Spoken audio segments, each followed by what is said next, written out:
Madre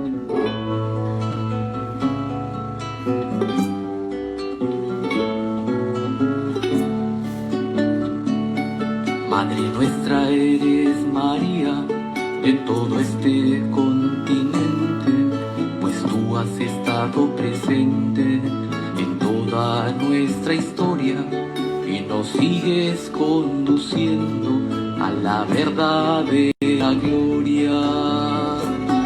Nuestra evangelización sintió tu mano amante, pues tú seguiste constante aquella grande misión. Por eso te apareciste en el Santo Tepeyac. Y ahora tus hijos te imploran, Latinoamérica toda, madre de todos los hombres. Buenas tardes. Hoy vamos a concluir con la tercera parte de Triduo. El tema de hoy lo va a dar Gabriela Peña, y el nombre es María en la esperanza de la fe. Y vamos a comenzar iluminando este tercer día. Y lo vamos a hacer en el nombre del Padre, del Hijo y del Espíritu Santo. Amén. Amén. Buenas tardes, yo les vengo a contar un cuento que también lo cuenta Mamerto Menapace. Dice que hace mucho tiempo, en un pueblito de Italia, existía una capilla en la que la gente veneraba a la Virgen bajo una advocación, digamos, rara. Para la gente del pueblo era rara. Para la gente que no era del pueblo era una advocación fea. Pero fea, muy fea. La gente la empezaba a mirar por todas partes, se fijaba por un lado, por el otro. Era tan fea que a la gente le terminaba doliendo la cabeza, intentando encontrarle la hermosura. Porque hay estatuas de todo tipo de la Virgen. Hay estatuas que son simpáticas, hay estatuas que son lindas, otras hermosas, pero esta era característica de la fealdad. Un día el sacerdote de este pueblo falleció y el obispo mandó a un nuevo cura, que obviamente no era del pueblo. Entonces le advirtió que la imagen de esta capilla no era muy linda. Cuando llegó el curita a la iglesia, entró, vio a la Virgen y se quedó quieto. Empezó a hacer una oración de inmediato. Le dijo: Virgencita, vos sos mi mamá, sos la mamá de Dios. Yo tengo que hacer un disparate en tu honor. Me vas a tener que disculpar, pero lo voy a tener que hacer. Salió de ahí, fue a llamar a la gente que concurría muy seguido a la parroquia. Digamos, a la gente llamó a un consejo. Estaba el área de CAFA, el área de Pastoral de la Salud, de Lectura Orante, de IAM. Todos estaban ahí y les preguntó si conocían la historia de esta Virgen y que le contaron un poco. La gente no tenía ni idea. Le dijo: ni historia no tenemos ni idea, solamente sabemos que es un cariño que le tenemos, que se transmite de generación en generación. Nuestros padres nos enseñan a querer a esta imagen y nosotros la queremos y veneramos a la Virgen a través de ella. Bueno, dice el cura, pero si no tiene ninguna historia, podemos hacer algo en favor de María, ¿no? Vamos a hacer alguna cosa para que podamos poner una imagen más linda y que represente realmente a María. Entonces, empezaron a discutir sobre esto. Y como se acercaba la fiesta patronal, el cura dijo: vamos a sacar a la Virgen a peregrinar. En esa peregrinación va a tener un accidente la Virgen. Y si tiene un accidente y se rompe, bueno, la gente no se va a enojar. Nada más que no tiene que poder restaurarse. Vamos a traer una imagen nueva que la Virgen salga bien, ¿no? Bueno, empezaron a votar, obviamente hubo gente que no estuvo de acuerdo, se armó lío, discutieron, etc. Pero finalmente ganó esto. Eligieron a 4 personas para que cargaran a la Virgen el día de la fiesta patronal. Llegó el día de la fiesta y fueron a buscar a la Virgen. Previamente a esto, el cura había agarrado un punzón después de la reunión, había mirado a la Virgen a ver en dónde había más grietas y le empezó a dar unos golpecitos como para asegurarse de que cuando se cayera, se rompa. Cargaron la Virgen, la ataron bien, cosa de que nadie sospeche que iba a haber un accidente. Salieron de la iglesia, bajaron la escalera y ¡pum! Se resbalaron y la Virgen saltó tanto que les cayó un brazo para un lado, el otro brazo para el otro lado. La cabeza se partió en 1000 pedazos.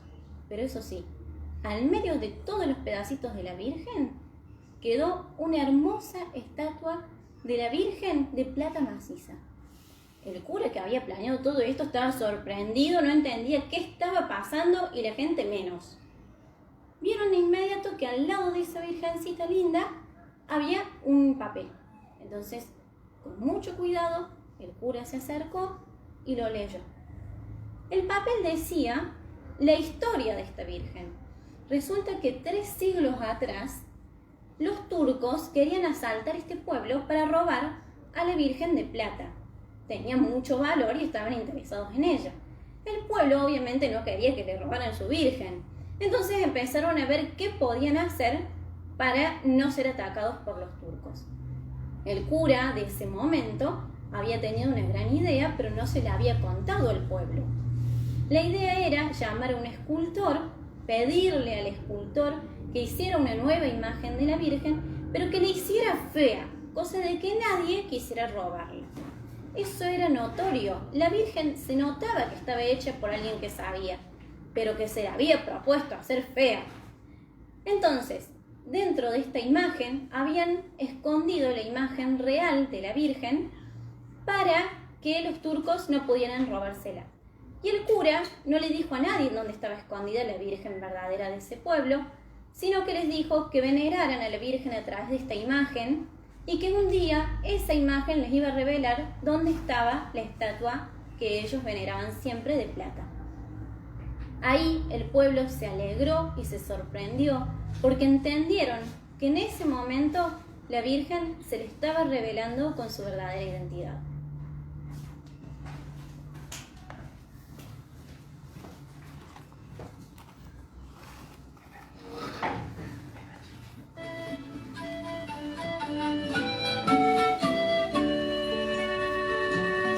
Virgen de Copacabana, invoca el hombre del Ande y en todo el sur del Perú. Buenas tardes. Hemos empezado el tercer día de este triduo en honor de nuestra Madre de la Medalla Milagrosa con un cuento. Este cuento tiene muchas cosas para que podamos orientar nuestra reflexión. Por empezar, una muy clara. La imagen de la Virgen es objeto de culto, es objeto de devoción, porque María es objeto de devoción del pueblo creyente desde hace mucho tiempo. Vemos que en este cuento nos dicen que 300 años antes habían tenido que esconder a su imagen de plata. Vale decir que hacía por lo menos 300 años que era venerada la Virgen en esa comunidad. Pero no sabemos cuánto tiempo antes habían comprado la imagen de plata. Es decir, siempre el pueblo creyente ha venerado a María. Vamos a ver un poquito hoy de qué manera los creyentes hemos venerado a María a lo largo del tiempo y cómo nos invita Dios a venerarla hoy, en el presente, en el año 2020 del siglo XXI. Siempre nuestra manera de vivir la relación con Dios depende de muchas circunstancias, no solo de la fe que tengamos, no solo de qué es lo que creemos. Hace 2000 años que creemos algunas cosas todos y sin embargo no las vivimos de la misma manera durante 2000 años. Lo mismo pasa con la devoción a la Madre de Dios. Siempre ha habido, pero no siempre se ha vivido igual. Y a veces nos ha costado un poco ver, pensar cuál era la mejor manera de venerar a María según cada tiempo, cada lugar, cada circunstancia. Hay muchas cosas que hoy en día pueden parecernos buenas y que en otro tiempo parecían malas. O cosas que en otro tiempo parecían malas y hoy nos parecen buenas. No pasa solamente en nuestra vida diaria y es fácil de pensar, ¿no? Si pensamos nuestras relaciones familiares, no son iguales hoy las relaciones padre-hijo que lo que eran hace 2 o 3 generaciones atrás. ¿Cuántas veces los abuelos no dicen, si yo le hubiera dicho eso a mi mamá o a mi papá? Y hoy en día los nietos lo dicen con mucha naturalidad y nadie lo considera algo equivocado. Lo mismo nos pasa en la relación con Dios y en la relación con María también. Miren, hay una obra muy famosa de Leonardo da Vinci, una pintura que se llama La Virgen de la Leche. En esa imagen se ve a la Virgen María amamantando al niño Jesús. Es una imagen muy famosa, el que quiere la puede googlear. Es más, en un museo muy grande de España, el Museo del Prado, hay toda una colección de imágenes de la Virgen de la Leche. Un montón de pinturas de la Virgen dándole de mamar a Jesús. Hoy se exhiben, pero cuando las pintaron, parecían casi sacrílegas esas imágenes. ¿Cómo mostrar el pecho de la Virgen María? Parecía una cosa terrible. Hoy en día se valora que son hermosas obras de arte, porque, y no se equivoquen, no es solo porque no había que mostrar los pechos, es porque cuando Da Vinci pintó en el siglo XV, la lactancia no era bien vista. Las mamás, sobre todo las mamás nobles, no amamantaban a sus hijos, se los daban a amamantar a otra persona. Amamantar era de gente pobre. Hoy en día sabemos que la lactancia es muy buena y que los niños necesitan ser amamantados para crecer sanos. Y hasta tenemos muchos debates últimamente de que si una mamá debe o no debe amamantar en público, si está bien, si está mal. Hace poco se ha discutido eso en muchos espacios. Ha cambiado muchísimo nuestra percepción de una realidad como es la maternidad o como es la lactancia, y también tiene que ver con nuestra manera de percibir la relación con la Virgen María. Hoy nadie diría que es escandaloso pensar que la Virgen María amamantó a Jesús, porque es lo lógico, era su mamá, debe haberle dado de mamar. O lo mismo pasa con las imágenes de la Virgen embarazada. Ahora estamos en Adviento, son muy comunes las imágenes de la Virgen embarazada. Sin embargo, hasta hace pocos años se parecía otro sacrilegio, que la Virgen pudiera mostrársela embarazada. Pero Jesús nació de ella, tiene que haber crecido dentro de su cuerpo. No tiene que haber, así sucedió. Por lo tanto, lo que en otra época parecía un horror, hoy hasta es una imagen muy linda, ¿verdad? Y vemos algunas preciosas realmente de la Virgen embarazada. ¿Qué pasa? En otras épocas el embarazo era algo para ocultar. Las mujeres no salían de su casa cuando estaban embarazadas. En otros tiempos, como cuando yo fui mamá, las mujeres nos poníamos una ropa muy ancha, con corte debajo del busto para disimular la panza, aunque todo el mundo sabía que era ropa de embarazada. Hoy en día ni eso sucede. Ustedes vieron que las mamás jóvenes andan con su panza al aire, mostrando su embarazo. Ven cómo ha cambiado nuestra experiencia humana y por lo tanto va cambiando nuestra manera de pensar, imaginar y dónde ponemos el acento en la figura de María también. Miren, en los primeros siglos del cristianismo, las personas lo que pensaban de María era conocer sobre su existencia terrena, o sea, saber cómo había sido, dónde había vivido, qué le había pasado. Aunque la verdad que los textos bíblicos no dicen muchos detalles. Eso ya lo vieron hace 2 días cuando Susana nos contaba lo que dicen los textos bíblicos. Son poquitos los detalles. Y la gente estaba muy interesada, buscaban otros testimonios, pero eso era lo importante. Cómo había sido la vida terrena de María. Nadie se preguntaba si se había ido al cielo, no se había ido al cielo. No es que no hubiera sucedido, a la gente no era eso lo que le interesaba. Después llegó la Edad Media. Miren que ya pasé como 1000 años de historia del cristianismo, ¿no? Y la gente empezó a pensar menos en cómo había sido la vida de María, porque había vivido así siglos, y empezó a pensar más en para qué nos servía esto de tener como madre a la Madre de Dios. Y ahí empezó la costumbre de pedir la intercesión de María, aunque nos parezca raro, ¿no? La gente en la antigüedad no pensaba más que nada en pedirle a la Virgen, pensaba en conocerla. En la Edad Media ya vino esta idea de que podemos pedirle, ella puede interceder, podemos rogarle, ya que está cerca de su hijo, que nos alcance alguna gracia o algo que necesitamos. Y así fue como se empezó a hablar mucho de la intercesión de la Virgen María.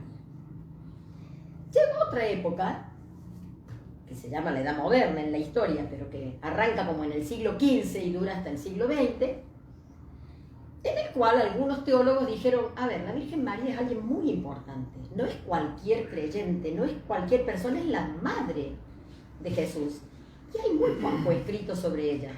Los teólogos no habían reflexionado tanto sobre María, había alguna reflexión, pero no tanta, sobre ella, y en la Edad Moderna la teología dijo, hay una desproporción entre lo importante que es María y lo poco que se ha estudiado sobre ella. Hay que estudiar más sobre la Virgen María. Bueno, comenzó toda una movida teológica de empezar a estudiar sobre María.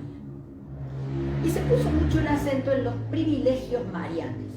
Así se llama en la teología a estas características únicas de María, que la hacen diferente de otras personas, de otros creyentes, que nosotros creemos que Dios se las otorgó porque desde el principio la tenía destinada para ser la Madre de Dios.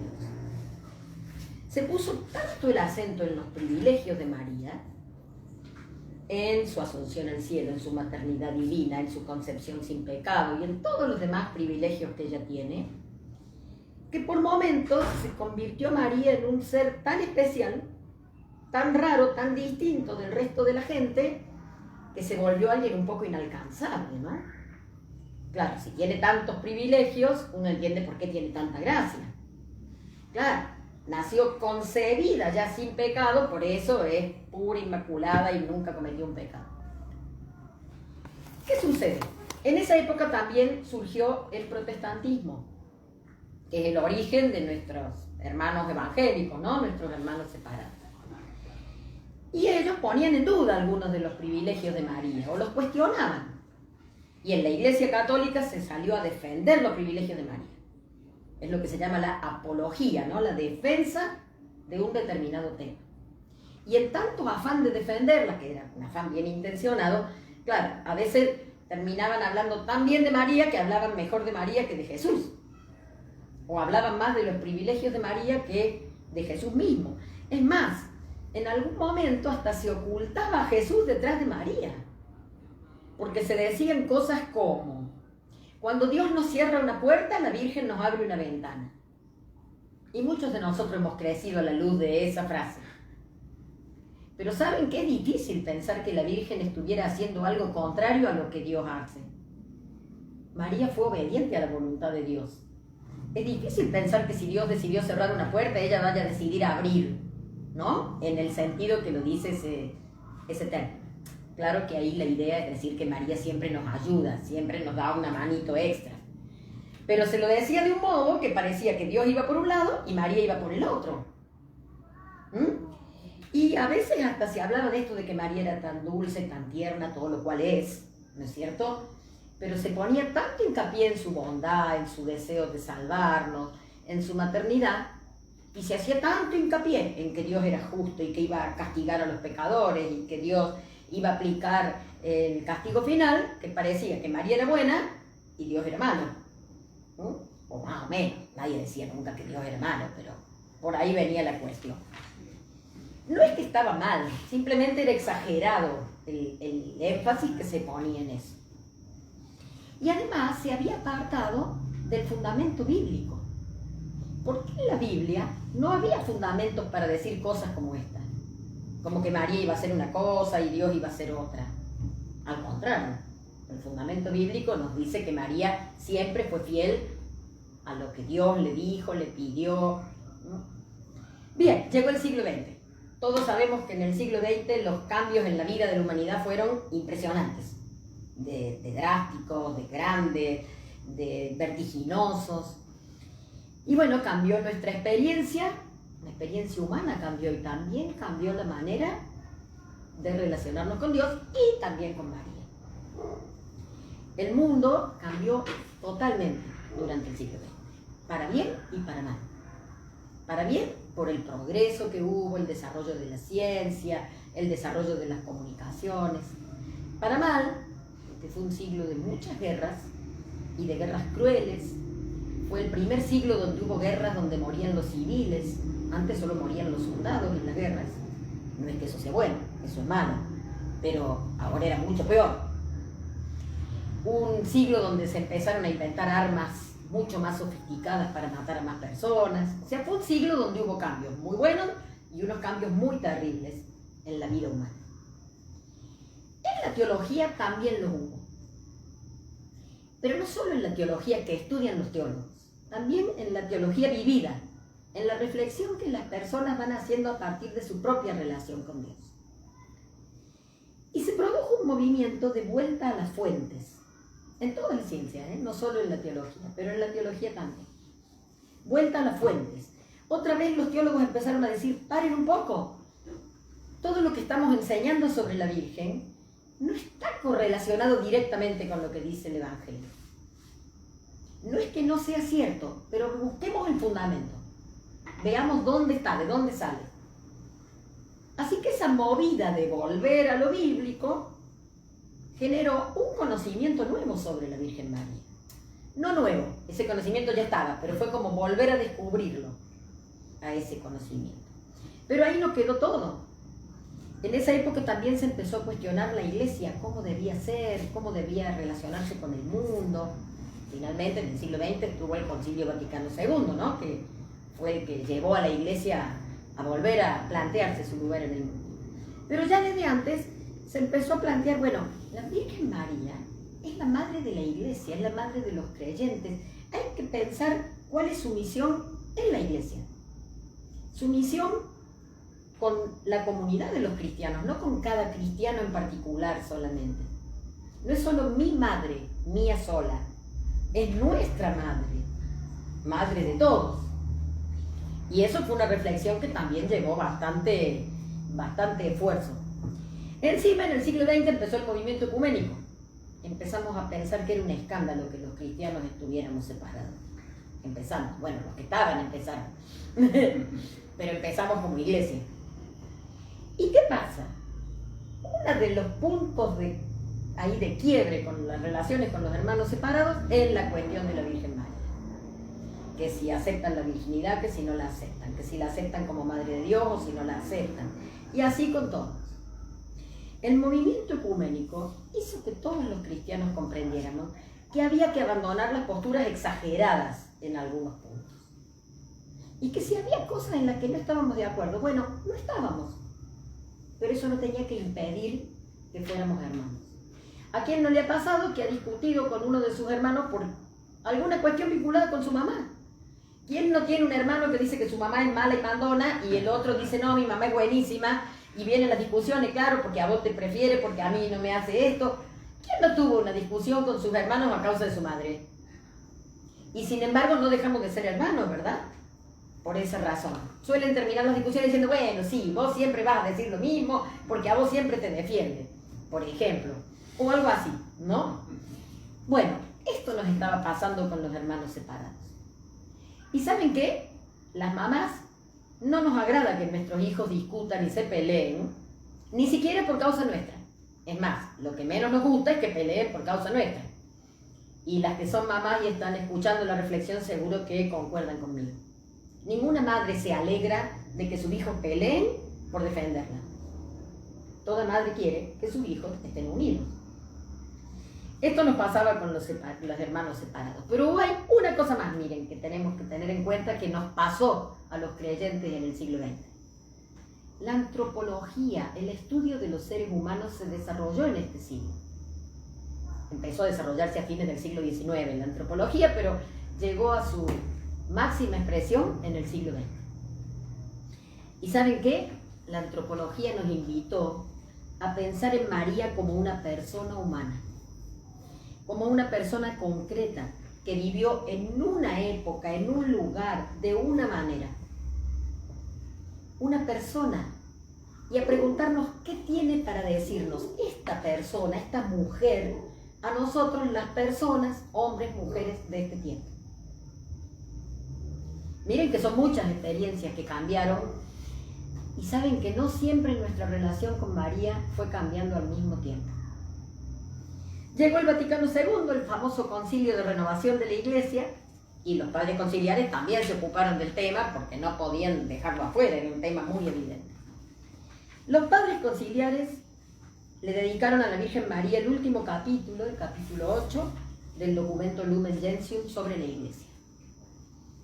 Cualquiera que tenga en su casa los documentos del concilio lo puede buscar. Lumen Gentium, capítulo 8. Esa es nuestra normativa.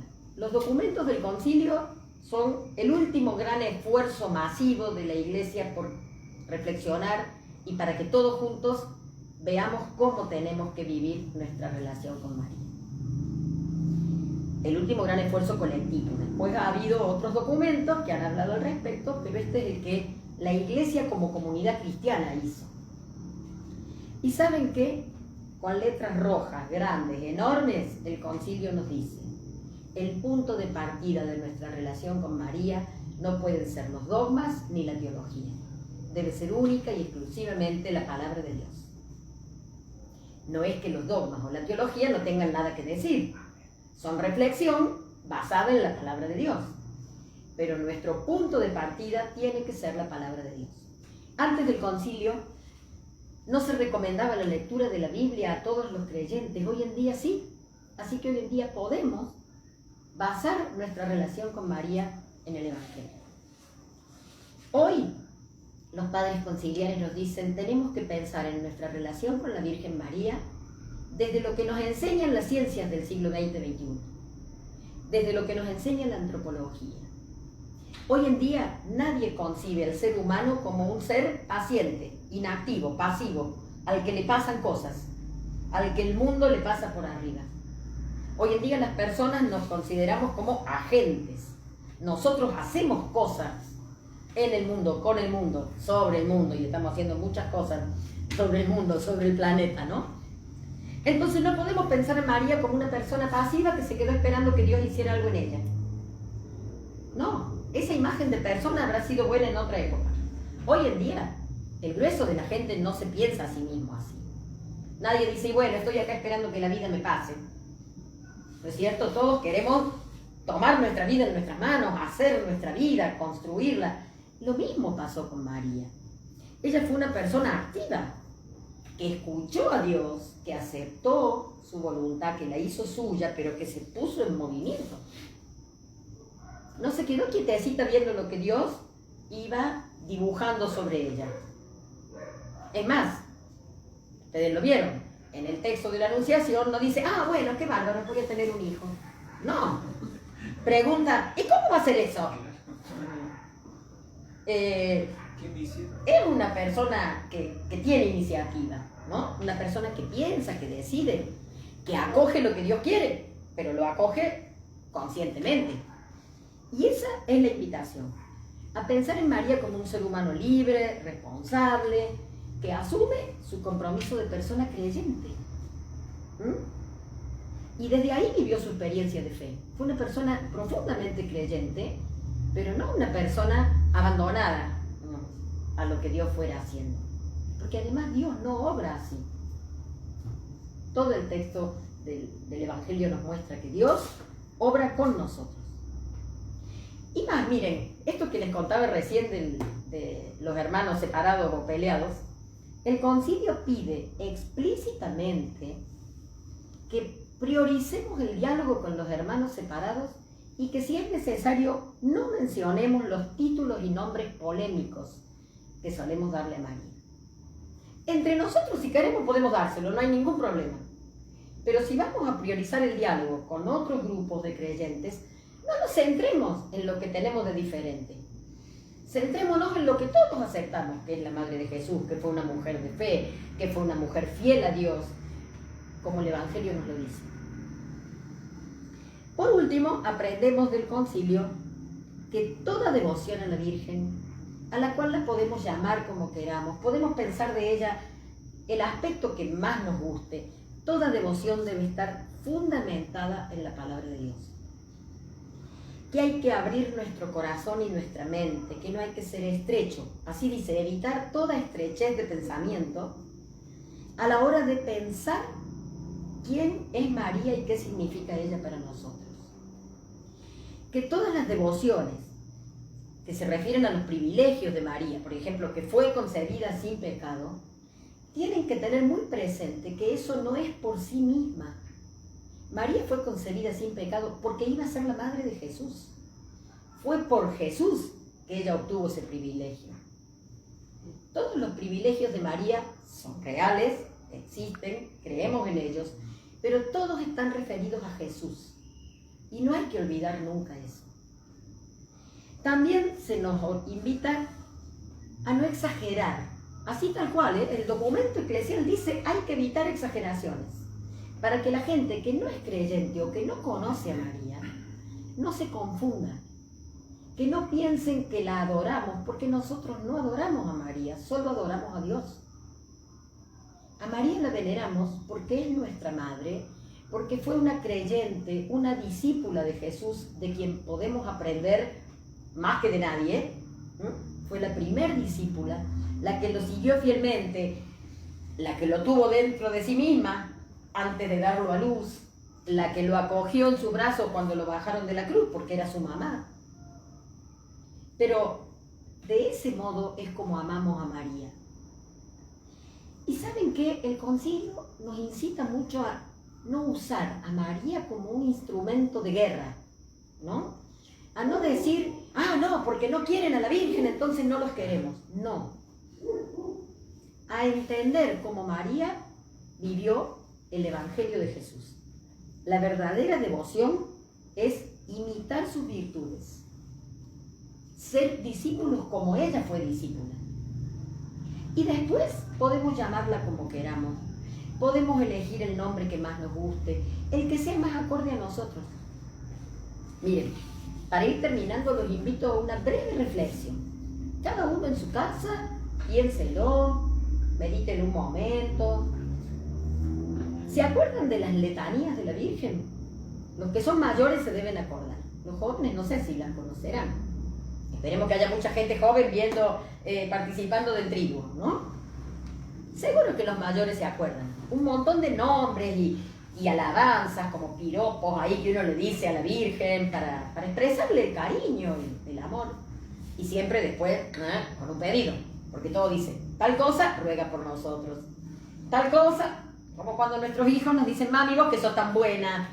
Y quiere decir que después viene, ¿no me dejarías hacer tal cosa? Mami, vos que siempre me entendés. Vos sabés que me saqué una mala nota. Bueno, igual, las letanías le decimos una cosa linda y le pedimos que rueguen por nosotros. Bueno, les voy a hacer acordar de algunas letanías. Por ejemplo, se le dice a la Virgen en las letanías clásicas, torre de marfil.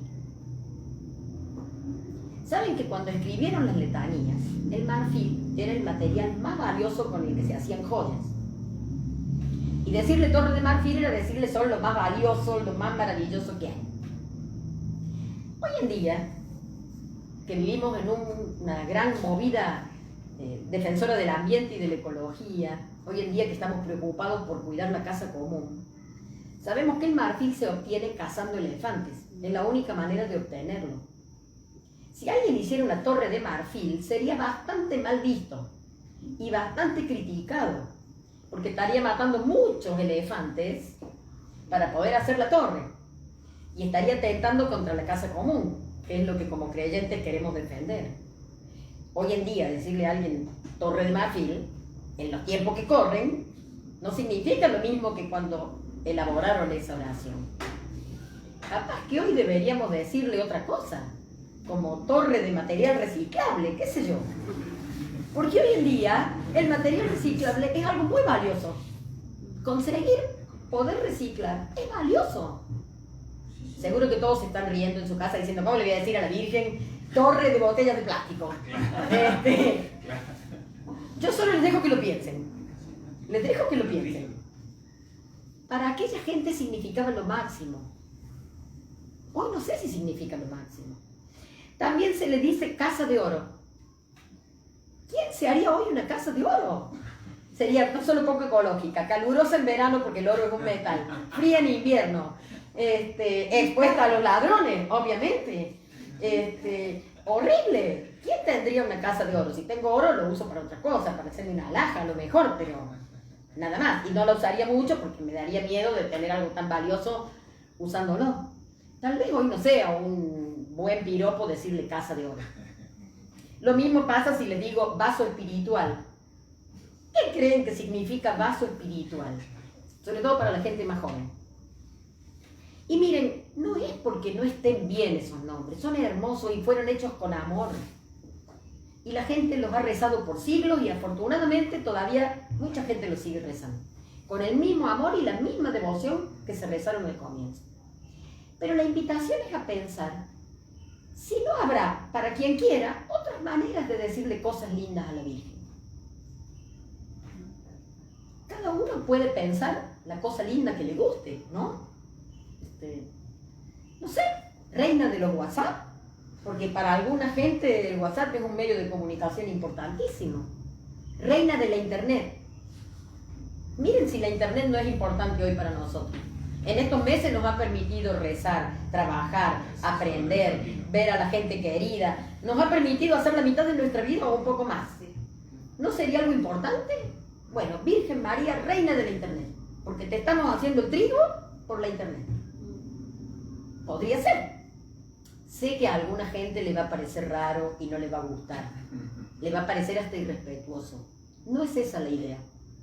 La idea es que nos animemos a pensar que hay distintas maneras de ver a María. Así como en el cuento nos decían que la Virgen era horrible, pero la gente de ese pueblo la quería, porque la miraban desde el amor. Cuando se dieron cuenta se estaban perdiendo de otra imagen que parece que era más bonita todavía y que a alguno no le habrá gustado. Alguno se habrá quedado llorando por la imagen vieja. Probablemente sí. Gracias a Dios no necesitamos recomponer y pegar en pedazos ninguna imagen. Si a mí me gusta decirle a la Virgen Torre de Marfil, se lo puedo seguir diciendo. Pero el desafío es pensar que hay gente a la que Torre de Marfil no le dice nada. Y que no podemos decir, esta gente no quiere a la Virgen, porque no le gusta rezar las letanías. No son buenos hijos de María. No, tenemos que aprender a descubrir otros rostros de María que sean acordes a nuestra experiencia de fe. Si para nosotros la Torre de Marfil está bien, bárbaro. Pero si para los chicos de hoy en día dicen lo más importante que tengo en mi vida es el celular, la voy a poner a la Virgen patrona de mi celular, bueno, está bien. También está bien. Podemos encontrar otros modos de venerar, amar, aprender, caminar con María, como una madre o como una hermana mayor, como uno prefiera, pero encontrar modos propios, modos nuestros. Bueno, la invitación es a que se tomen un minutito, piensen y le digan a la Virgen de todo corazón ese nombre que ustedes quieren dar. Cuando lo terminen de pensar, ahora vamos a poner una musiquita, un minuto, lo piensan, hacemos un momento de cierre de este trío. Virgen de Chiquinquirá, en el Paraguay tú reinas, señora de Cacupé, alma de los uruguayos, Virgen de los 33, sol de los dominicanos, señora de la alta gracia.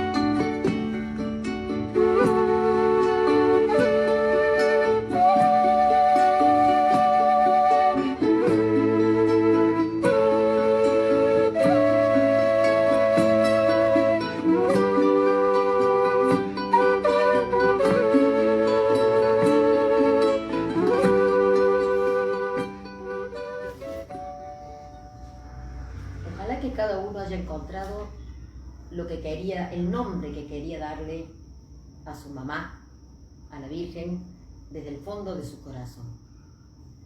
Vamos a terminar rezando la oración de la Virgen de la Medalla Milagrosa para que nos pongamos bajo su protección, bajo su amparo, para pedirle que ella nos ayude a ir encontrando el mejor rostro, la mejor manera, la mejor imagen. Madre nuestra, María, que quisiste quedarte entre nosotros en nuestra comunidad, Virgen de la Medalla Milagrosa, para recibir el cariño de tus hijos. A ejemplo tuyo, queremos escuchar la palabra de Dios y ponerla en práctica, para que, convirtiendo nuestro corazón, seamos testigos de la nueva evangelización y servidores de nuestra comunidad. Bendice nuestras familias, a nuestros niños y jóvenes. Acuérdate de los pobres y enfermos, para que a través de nuestra solidaridad descubran el amor de Dios Padre. Ayúdanos a vivir las enseñanzas de Jesús. Ruega al Señor para que, como tú, podamos guardar su palabra en nuestro corazón y hacer todo lo que Jesús nos diga. Amén. Amén. Bueno, querida comunidad, pues nuestro triduo ha concluido. Gracias a ustedes, a quienes nos acompañan con toda la parte técnica, a toda la comunidad que nos siguen, que han aportado, que están rezando, que nos mandan después que terminamos sus agradecimientos, bueno, todo eso. Creo que ha sido una experiencia muy hermosa, muy linda. Y bueno, hagan lo que les diga. El primer día con los rostros de María en los evangelios y por supuesto hoy traer a María, ¿no?, en carne y hueso a nuestras vidas y buscarles nombres. Ojalá que podamos para la Peña, Padre Sergio, empezar a mandar nombres, de cómo queremos llamar a María y bueno, y a participar, porque va a haber premios, va a haber libros, va a haber folletos, va a haber los rosarios que ayer se bendijo, va a haber muchos premios en la Peña, así que a participar. Y queremos invitarlos a todos a seguir confiando en la Virgen María. En nuestra comunidad hay muchas personas que rezan el rosario, que son devotos de María. Sí. A todos los invitamos a que sigan confiando en ella, llegando a ella, pidiendo su intercesión y aprendiendo de ella a ser discípulos. sí, Gaby, porque hay un grupo, varios grupos, que durante toda la pandemia se ha estado reuniendo a rezar el rosario fielmente. Es increíble el poder que ha tenido este grupo a través de la oración del rosario. Qué hermoso. Y bueno, creo que a muchos les va a resultar conocido Nuestra Señora Gaucha del Mate o del Buen Mate, cuya oración se hizo tan famosa, que es de la hermana María Virginia, que también la comunidad nos está escuchando. Eso es un nombre propio, ¿no? Así es. Nuestra María. Un nombre argentino, un nombre propio de nuestra experiencia. Tal vez a una persona de otro país no le diga nada, Nuestra Señora Gaucha del Mate, pero para nosotros sí significa algo. Aunque ahora lo tengamos que tomar separados o cada uno con un mate, es temporario eso. Nosotros sabemos que el mate tiene un significado de comunión, de compartir. Y María, en nuestro país, podría, por ejemplo, ser llamada Nuestra Señora Gaucha del Mate. Era simplemente una manera de mostrarles un nombre posible para llamar a María como queramos llamarla, como cada uno prefiera. Y también verla a María como a una mujer de su tiempo, de nuestro tiempo, como hermana, como mujer, con todas las... Dijimos también que Jesús no le ahorró ninguna exigencia o sufrimiento que no le pidiera o le pasara a cualquiera de sus discípulos. Entonces, en eso es nuestro modelo, nuestra hermana, pero en la vida, no en el cielo o mirando el cielo, no, acá, en este momento, una mujer como nosotros. Para terminar, Madre de Jesús, claro, pero como nosotros. para Gracias, terminar le Padre, vamos a gracias. pedir al Padre Sergio que nos dé la bendición. Y llegamos al final de nuestro triduo en honor a nuestra santa patrona. Esto es como bendito entre las mujeres, ¿no? Partiendo de María para acá. Así que vamos a darle gracias a estas hermanas nuestras que nos han acompañado estos días a reflexionar, a pensar, a mirar la María desde distintas maneras, de distintas ópticas, y que sin duda va a ser una preparación linda para lo que vamos a celebrar el viernes en la Eucaristía y lo que vamos a celebrar más festivamente el domingo en la Peña. Así que gracias por acompañarnos y le pedimos al Señor que nos regale entonces su bendición. El Señor está con ustedes. Y con tu espíritu. Que la bendición de nuestro Dios misericordioso, que es Padre, Hijo y Espíritu Santo, nos acompañe a cada uno de nosotros. Amén. Amén. Muchas gracias. Gracias.